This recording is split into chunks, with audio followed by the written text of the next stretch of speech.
হাসিনাকে কাছে টেনে সব হারাচ্ছেন মোদি, এমন মন্তব্য করেছেন প্রবাসী সাংবাদিক ইলিয়াস হোসেন। ১৬ মে ফেসবুক পোস্টে এ মন্তব্য করেন তিনি। ইলিয়াস তার পোস্টে বলেন, হাসিনাকে কাছে টেনে চতুর্দিকে হারাচ্ছেন মোদি। এক বাক্যের এ পোস্ট মুহূর্তেই ভাইরাল হয়ে যায় নেট দুনিয়ায়। কমেন্ট সেকশনে নেটিজেনরাও মোদি ও হাসিনাকে কটাক্ষ করে মন্তব্য করেন। কেউ কেউ বলেন ফ্যাসিবাদের পক্ষ নিলে এমনটি ঘটায় স্বাভাবিক, আবার কেউ বলেন মোদির জন্য হাসিনাই যথেষ্ট, একজনকে নিয়েই ঘর সংসার করুক।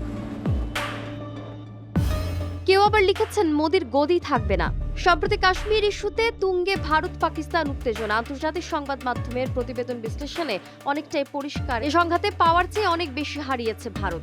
আঞ্চলিক রাজনীতিতেও অনেকটা কোণঠাসা হয়ে পড়েছে মোদি সরকার।